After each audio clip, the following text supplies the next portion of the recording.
Olá, seja bem-vindo às aulas de computação gráfica. Meu nome é Marcos Oliveira Freitas e nessas aulas nós estamos estudando a pipeline gráfica. Na aula de hoje, nós vamos estudar sobre projeção. A pipeline gráfica é o processo de transformação de objetos do mundo tridimensional para uma imagem bidimensional. Nós estamos seguindo a pipeline fixa do OpenGL, que começa com a modelagem, depois vem a etapa de visualização, que nós vimos na aula passada, depois projeção e divisão de perspectiva, que é o tema da aula de hoje, clipping, rasterização e colorização. Na aula passada, vimos que a etapa de visualização é a conversão dos pontos dos polígonos de coordenadas de mundo para coordenadas de câmera. Essa conversão tem o objetivo de facilitar a etapa de projeção, que vamos ver hoje. A projeção é a etapa mais importante da pipeline gráfica, porque ela é responsável por transformar do 3D para o 2D. Entretanto, essa etapa precisa armazenar informações de profundidade para saber quem está na frente e quem está atrás. Portanto, na verdade, ela é uma transformação do 3D para o 3D, como nós vamos ver. Existem dois tipos de projeção, a paralela e a perspectiva, e nós vamos estudar os dois tipos. A projeção perspectiva cria uma ilusão em que retas que são paralelas parecem se interceptar em um ponto, chamado ponto de fuga, na imagem que é formada. A diferença entre os dois tipos de projeção é que na paralela existe uma direção de projeção, ou seja, é como se os raios de luz seguissem paralelos uns aos outros na direção do plano de projeção. Na projeção perspectiva existe um centro de projeção e os raios de luz saem do cenário em direção a esse centro de projeção. A projeção paralela pode ser imaginada como se fosse uma projeção perspectiva, onde o centro de projeção está localizado no infinito. Além disso, na projeção perspectiva, objetos que estão mais distantes do centro de projeção parecem menores que os objetos que estão mais próximos do centro de projeção. Isso não acontece na projeção paralela, que preserva os tamanhos relativos dos objetos, independentemente da sua distância para o plano de projeção. A projeção paralela pode ser ortográfica ou oblíqua. Na ortográfica, os raios chegam perpendiculares ao plano de projeção, enquanto que, na oblíqua, os raios chegam em um ângulo diferente de 90 graus. Felizmente, é possível transformar uma projeção oblíqua em uma projeção ortográfica, aplicando uma matriz de cisalhamento nos objetos. Então, nós vamos focar na projeção ortográfica. Nessa etapa de projeção, todos os pontos foram convertidos em coordenadas de câmera. Então, a câmera está localizada na posição 000 e a direção X é para a direita, a direção Y é para cima e a direção Z sai da tela, ou seja, o cenário está na direção Z negativa. O volume de visão é a região do cenário em coordenadas de câmera que será projetado no plano de projeção. Esse volume de visão, no caso da projeção ortográfica, é um paralelepípedo definido por 6 planos. Esses 6 planos, dados em coordenadas de câmera, são definidos por um valor mínimo e um valor máximo no eixo X da câmera, chamados left e right, um valor mínimo e um valor máximo no eixo Y da câmera, chamados de bottom e top, e valores que vão dar a distância para o zero dos planos que estão na frente e na parte de trás, chamados de near e far. Como esses dois valores são de distâncias, eles são maiores que zero. Além disso, o plano far está mais distante que o plano near. Então, far é maior que near. E, como eles estão no z negativo, o plano mais próximo do zero é o menos near e o mais longe é o menos far. Isso tudo define o volume de projeção, que é um paralelepípedo que vai do ponto left bottom menos near até o ponto right top menos far, em coordenadas de câmera. Então, finalmente, o que a etapa de projeção vai fazer é transformar esse volume de visão em um cubo normalizado, que vai de menos 1, 1, até 1, 1, 1.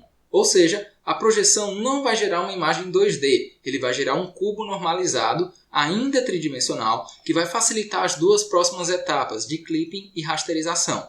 Ele precisa ser tridimensional porque, como eu falei anteriormente, é necessário guardar informações de profundidade. Assim, podemos ver que essa transformação é uma combinação de uma translação com uma escala, que vai converter o espaço left-right em menos 1, 1, o espaço bottom-top em menos 1, 1, e o espaço menos far menos near em menos 1, 1. Essa combinação de transformações de translação e escala dá justamente essa matriz de projeção ortográfica, que é multiplicada a todos os pontos de todos os polígonos. E por que a gente vai transformar para esse cubo? Porque é mais fácil fazer o clipping, que nós vamos falar com mais detalhes na aula que vem. O clipping é a eliminação de polígonos não visíveis, polígonos ocultos. Assim, se um polígono estiver fora desse cubo, ele não pode ser projetado, pois não pode ser visto. Além disso, esse cubo facilita a projeção, que é só excluir a informação do Z. Só que, como essa informação do Z será necessária na etapa de rasterização, para decidir qual polígono está na frente e qual polígono está atrás, essa informação do Z é mantida. Essa informação é necessária porque os objetos que estão mais próximos desse plano z igual a 1 escondem os objetos que estão mais próximos do plano z igual a menos 1. Então, mais uma vez, para reforçar, a transformação de projeção não transforma ainda de 3D para 2D. Ela transforma de 3D em coordenadas de câmera para 3D em um espaço normalizado. Isso termina a parte de projeção ortográfica, e nós vamos falar agora sobre projeção perspectiva. Na projeção perspectiva, existe um centro de projeção, então o volume de visão não é um paralelepípedo, é um tronco de pirâmide delimitado por um plano frontal e por um plano traseiro. Assim como a projeção paralela, a projeção perspectiva também pode ser reta ou oblíqua. Na projeção oblíqua, a pirâmide não é reta, ou seja, o centro de projeção não está localizado no centro frontal e traseiro. Assim como na paralela, nós vamos aplicar uma operação de cisalhamento para transformar de um volume oblíquo para um volume reto. A diferença aqui é que esse cisalhamento está previsto na matriz de projeção perspectiva, que nós vamos ver mais daqui a pouco. Então, o volume de visão em uma projeção perspectiva é um tronco de pirâmide delimitado por um plano frontal, z igual a menos near, e por um plano traseiro, z igual a menos far, assim como era lá na projeção paralela. Porém, os pontos mínimo, left bottom, e máximo, right top, são dados no plano z igual a menos near. Como estamos em coordenadas de câmera, o centro de projeção é a origem do sistema, o ponto 000, e os pontos serão projetados no plano z igual a menos near. A ideia por trás da projeção perspectiva é, em vez de fazer uma projeção perspectiva, onde as porções mais afastadas de um objeto parecem menores que as porções mais próximas desse objeto, o que nós vamos fazer é deformar o objeto para que as porções mais afastadas se tornem de fato menores que as porções mais à frente, e depois aplicar uma projeção ortográfica. Para isso, nós vamos encontrar uma matriz de projeção perspectiva, que é a combinação de um cisalhamento com uma escala. E vamos fazer a divisão de perspectiva, que é a divisão pela coordenada w das coordenadas homogêneas. Com isso, no espaço normalizado, a coordenada z vai continuar dizendo quem está na frente de quem, mas vai perder um pouco de sua precisão. Nós vamos falar sobre isso daqui a pouco. Então vamos dividir o nosso problema em partes menores. Nós vamos trabalhar primeiro nos eixos x e y e depois vamos trabalhar nos eixos z e w. Vamos facilitar a nossa vida e transformar um volume de visão qualquer para um volume mais fácil de trabalhar, um volume reto delimitado pelos pontos menos 1, e 1, 1 no plano menos near igual a menos 1. E o plano menos far vai se tornar um plano z igual a z mínimo. Como eu disse anteriormente, a matriz de projeção perspectiva é a combinação de um cisalhamento com uma escala. Essas duas operações têm que transformar o intervalo left-right para o intervalo menos 1, 1, que tem tamanho 2. E o intervalo bottom-top para o intervalo menos 1, 1, que também tem tamanho 2. E o plano z igual a menos near para o plano z igual a menos 1.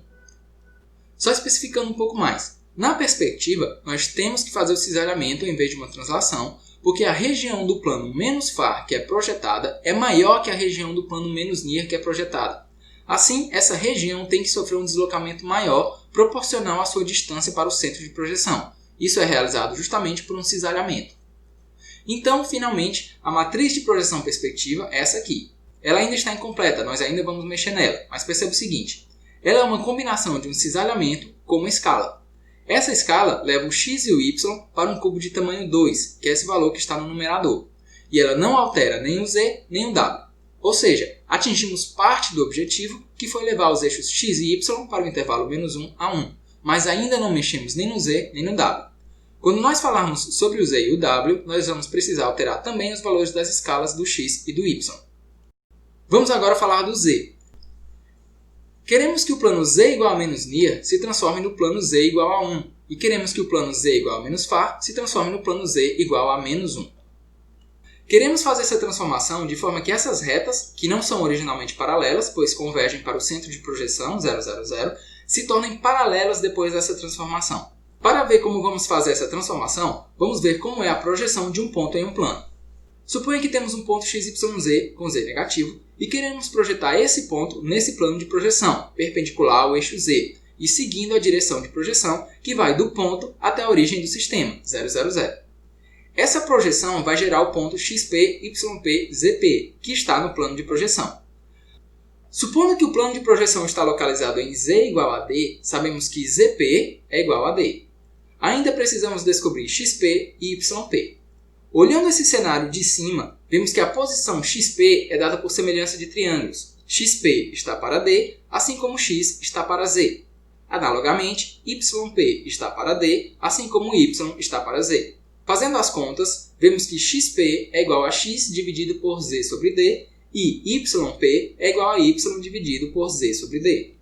Entretanto, depois das operações de transformação de perspectiva, nós perdemos a informação do z, porque o intervalo menos far menos near é transformado no intervalo menos 1, 1. Mas nós precisamos do z original para poder fazer essa divisão por z sobre d. Ou seja, precisamos do z, mas nós perdemos o z na transformação. Agora perceba o seguinte, depois da transformação, nós vamos definir que o plano de projeção é o plano d igual a menos 1, ou seja, z sobre d é igual a menos z. Isso já facilita a nossa vida porque é um parâmetro a menos. Porém, ainda tem um problema, que é o z perdido. A jogada aqui é a seguinte, para a gente não perder o z, a gente vai pegar esse valor de z e guardar ele na coordenada homogênea w. Ou seja, a última linha da matriz de projeção perspectiva vai pegar o valor de z e jogar ele na coordenada w, multiplicado por menos 1, porque a divisão é por menos z. Assim, um ponto XYZ1, em coordenadas homogêneas de câmera, vai se tornar um ponto x', y', z', w', depois da aplicação da matriz de projeção perspectiva, onde o valor de w' vai ser justamente o valor de menos z. Assim, a etapa de divisão de perspectiva vai pegar os valores de x', y' e z' e dividir todos eles por w' igual a menos z para obter o ponto projetado. Agora vamos voltar a falar dos valores x e y. Lembram que eles estavam no intervalo de menos 1 até 1? Só que nós precisamos fazer uma divisão por menos z. Como z está no intervalo menos far a menos near está no intervalo near a far. Isso quer dizer que, se a gente pegar o valor x' sobre menos z, ele vai sair do intervalo menos 1 até 1 e vai ser levado para o intervalo menos 1 sobre near até 1 sobre near. A solução para esse problema é a seguinte. Em vez de levar o x' para o intervalo menos 1 até 1, vamos fazer com que a matriz de projeção leve o x para o intervalo menos near até near. Assim, depois da divisão por menos z, esse intervalo vai passar a ser de menos 1 até 1. A mesma coisa vai acontecer com o eixo y. Portanto, como queremos que o eixo x e o eixo y sejam transformados para o intervalo de menos near até near, a escala tem que ser 2 vezes near em vez de 2, como estava anteriormente. Então a matriz de projeção perspectiva, por enquanto, é essa daí. Ela está ficando mais completa, mas ainda está incompleta, porque precisamos colocar os valores para z. Precisamos encontrar valores de alfa e beta que vão transformar esse z. Essa transformação tem que ser independente de x e y, por isso os dois primeiros elementos da terceira linha são 0 e 0. Essa transformação vai transformar de z para alfa z mais beta, que nós ainda não sabemos quem são e nós precisamos descobrir. Só que nós sabemos o seguinte, sabemos que esse ponto x', y', alfa z mais beta menos z vai sofrer a divisão de perspectiva, ou seja, todos os valores vão ser divididos por w' igual a menos z e vão ser levados para o ponto x projetado, y projetado, z projetado e 1.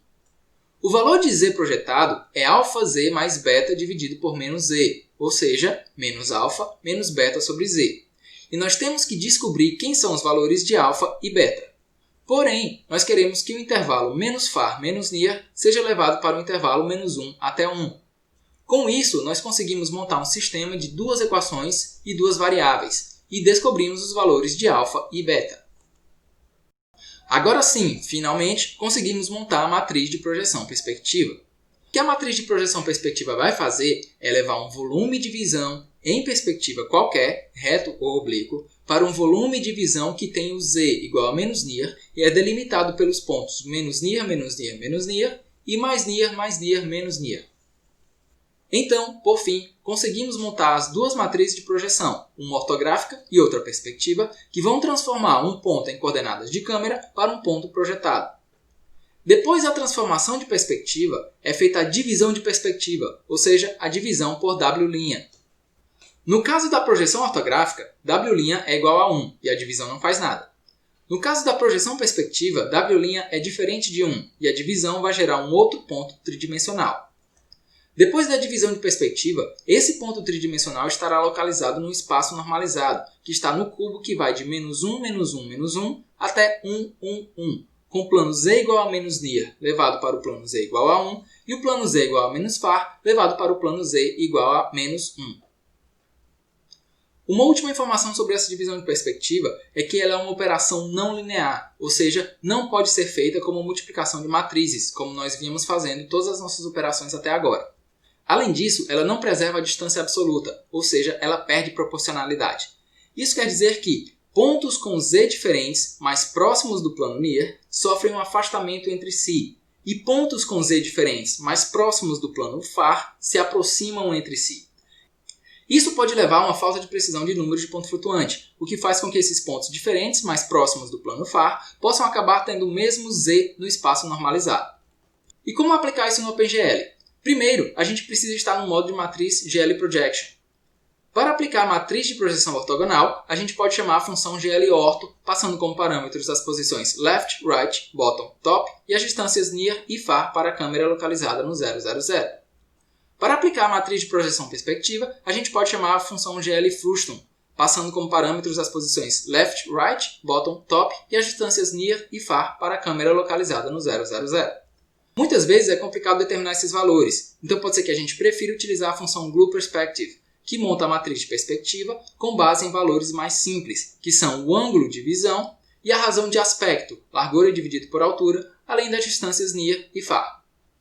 Isso termina a aula de hoje, que nós falamos sobre projeção e divisão de perspectiva. A entrada é um polígono cujos pontos estão em coordenadas de câmera. A etapa de projeção vai aplicar uma matriz de transformação. Se a projeção for ortográfica, a matriz é uma combinação de uma translação com uma escala. E se a projeção for perspectiva, a matriz é uma combinação de um cisalhamento com uma escala, combinando ainda operações em z e w. Depois disso, a etapa de divisão de perspectiva vai dividir os valores x, y, z e w pelo valor armazenado em w. Isso cria a ilusão de perspectiva.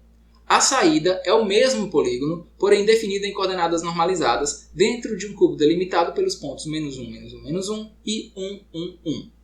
Isso encerra a aula de hoje. Na aula que vem, vamos falar da etapa de clipping. Obrigado por assistir e até a próxima. Valeu!